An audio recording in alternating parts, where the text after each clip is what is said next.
Assalamualaikum warahmatullahi wabarakatuh. Perkenalkan, nama saya Anggita Nauli. Saya dari Universitas Lancang Kuning, Fakultas Ekonomi, jurusan akuntansi.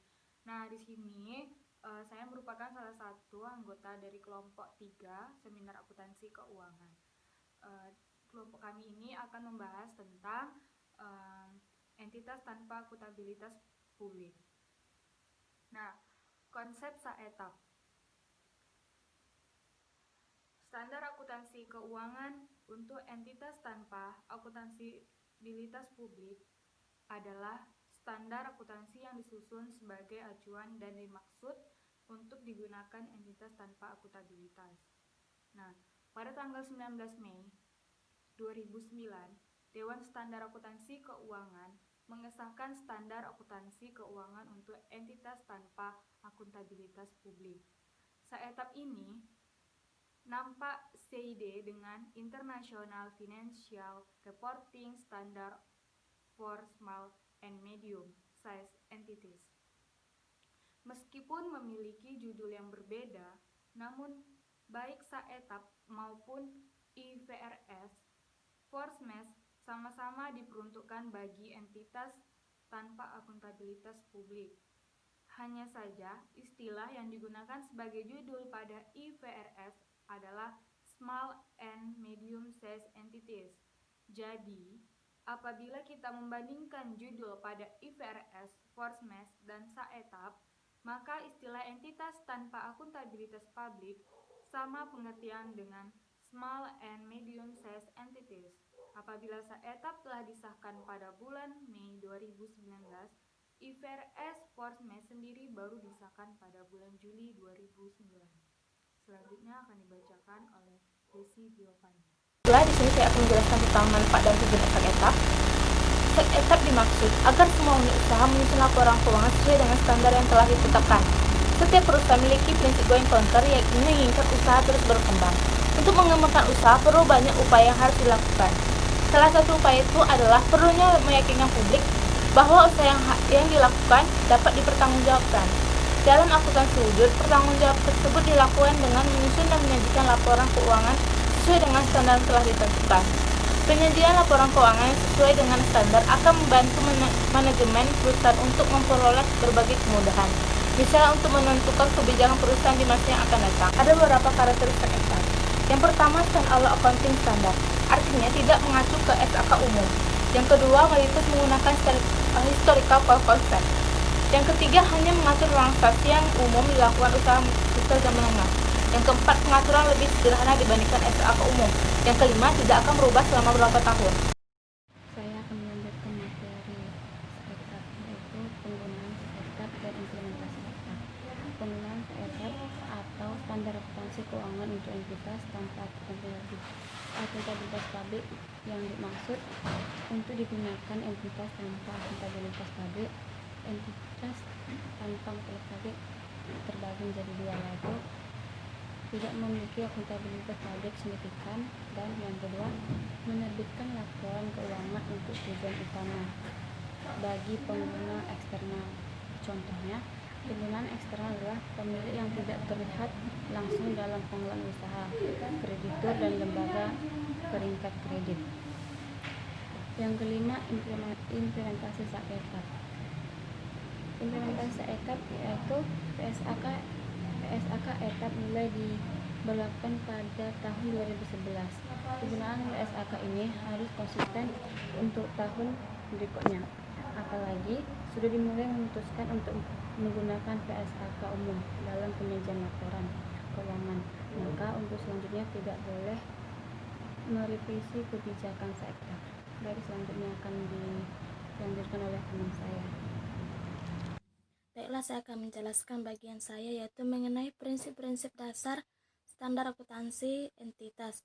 Nah, prinsip-prinsip dasar standar akuntansi entitas ini ada dua. Yang pertama, prinsip pervasif dan prinsip pengakuan. Nah, kalau untuk prinsip pervasif ini untuk pengaturan dalam SAK Etap untuk transaksi atau peristiwa, maka entitas harus menetapkan suatu kebijakan akuntansi yang menghasilkan informasi yang relevan dan andal bagi pemakainya. Maksudnya untuk prinsip pervasif ini dia dapat menghasilkan informasi yang jelas dan akurat untuk orang yang menggunakan atau yang memakai prinsip ini dengan baik. Nah, yang kedua, prinsip pengakuan. Nah, kalau prinsip pengakuan ini aset diakui jika manfaat ekonomi di kemudian hari bisa kemungkinan akan mengalir kepada entitas dan nilainya dapat diukur secara andal dan baik. Nah, kewajiban ini akan diakui jika kemungkinan entitas harus mentransfer sumber daya di kemudian hari akibat peristiwa yang di masa lalu dan nilainya dapat diukur dengan baik atau andal. Nah, pengakuan penghasilan dan beban sebagai akibat langsung, pengakuan aset dan kewajiban. Perbedaan SAK etap dan PSAK. 1. Materi SAK etap lebih sederhana, sedangkan PSAK IFRS complicated dan rumit. Yang kedua, SAK etap cenderung menggunakan basis stewardship sebagai pertanggungjawaban pengelola kepada stakeholder, sehingga cenderung menggunakan prinsip reliability, sedangkan PSAK IFRS telah bergeser untuk pemenuhan user dalam pengambilan keputusan sehingga cenderung menggunakan prinsip relevan. Yang ketiga, SAK etap tidak mengatur pajak tangguhan. Yang keempat, SAK etap hanya menggunakan metode tidak langsung untuk laporan arus kas. Yang kelima, SAK etap menggunakan cost model untuk investasi ke asosiasi dan menggunakan metode ekuitas untuk anak perusahaan. Yang keenam, SAK etap tidak secara penuh menggunakan PSAK 50/55. Yang ketujuh, SAK etap hanya menggunakan model cost untuk aset tetap, aset tidak berwujud, dan properti investasi. PSAK IFRS boleh memilih cost model atau model reevaluasi. Saya Lana Putri ingin melanjutkan penjelasan dari yang sebelumnya, itu isu-isu menyangkut SAETAP. 1. Entitas nirlaba dan koperasi boleh menggunakan SAETAP.